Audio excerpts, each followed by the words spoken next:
Özümüzni qutuldurishda foydalanishga bo'ladigan qandaq yo'llar bor? Abdori Erkin Sidiq. 5. Strategiya tuzish.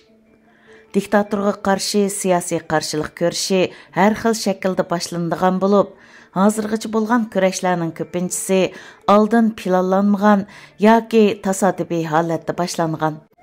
Uningga sabab bo'lgan omillar har xil bo'lib, ularning misollari sifatida diktatorning rəhimsizligining bir yangi pallaga ko'tarilishi, bir tonilgan arbobning qo'lga ilinishi yoki o'ltirilishi, bir yangi bostirish siyosatining yo'lga qo'yilishi, yemaklikning kamchil bo'lib ketishi, diniy e'tiqodga qartilgan hurmatsizlik yoki bir muhim voqeaning yillik xotir kuni qatorliqlarni tilga ilish mumkin.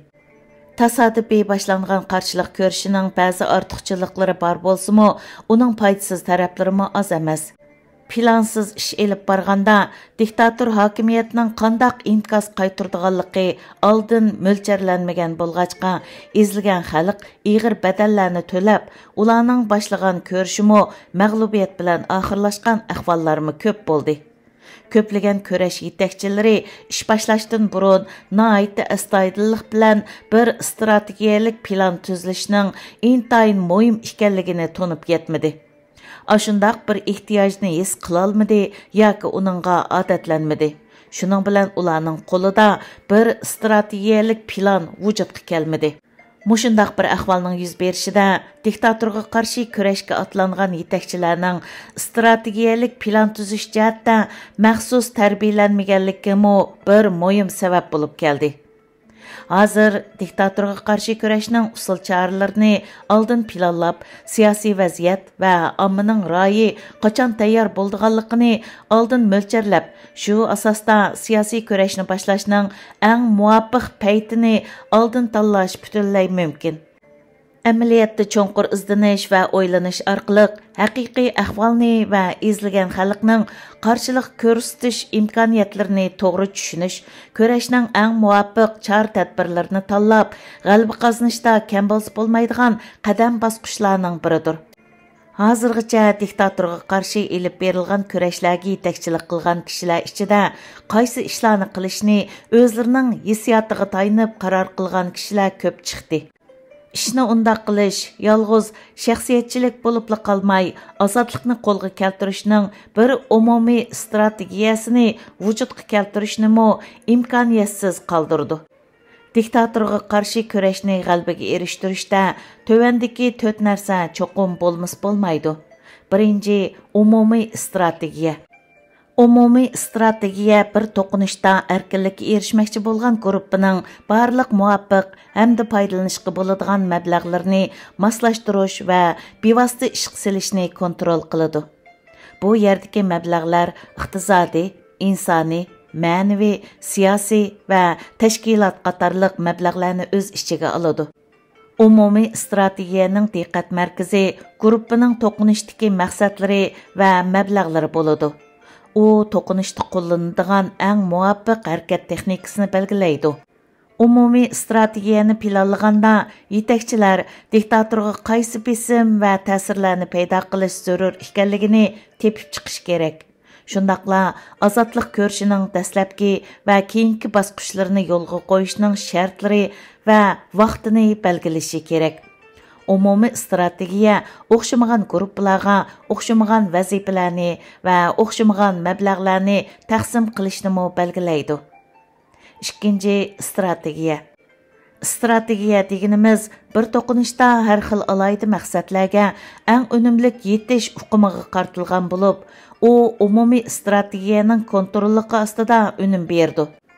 Strategiya kurash qilish kerakmi yo'q, qachon qilish kerak, qanday qilish kerak va eng yaxshi unumga qanday erishish kerak deganlarni kontrol qiladi.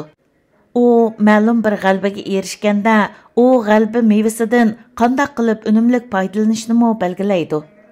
Strategiya tuzgichilar strategiyaning maqsadlari va kurash natijasini o'lchash usullarini aniq bekitib chiqishi kerak.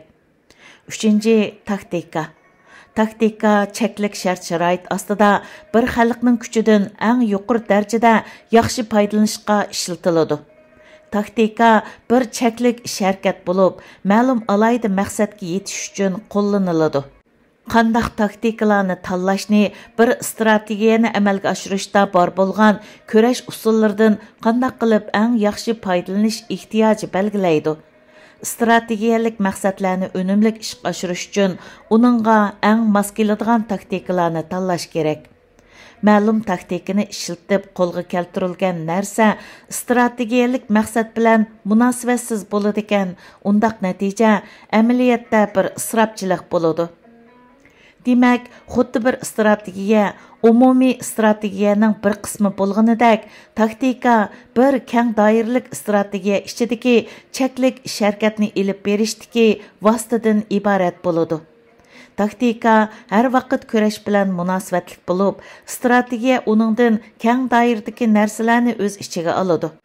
Taktika strategiyadan qisqaroq vaqt ichida, kichikroq doira ichida, ozroq odamlar orqali va kichikroq maqsad uchun qo'llaniladi. Zo'ravonsiz ish harakatlarda shu ish harakatlarning maqsadining cho'ng kichikligi, ko'zlagan narsa taktikalik maqsadmi yoki strategiyalik maqsadmi deganni belgilaydi. 4-usul. Usul alayda qurol yoki ish harakat vositasiga qartiladi.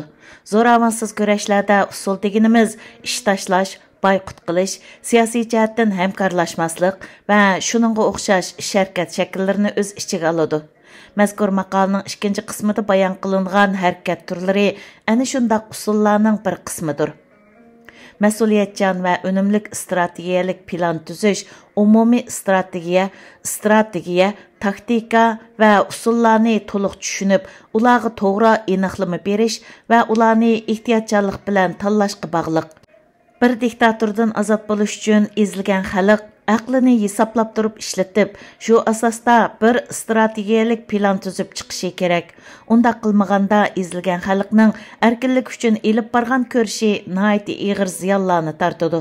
Uning aksicha, o'zining aqliy imkoniyatlarini unumli ishga solib, bir strategiyalik yo'l xaritasini sizib chiqish orqali izlagan xalq o'zida bor bo'lgan mablag'lardan unumli foydalanib, ko'zlagan maqsadiga yeta oladi.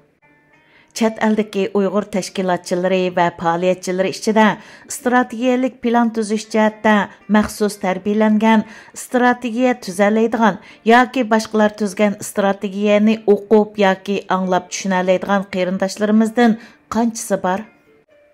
Davomi bor. 2023-yili 4-yanvar.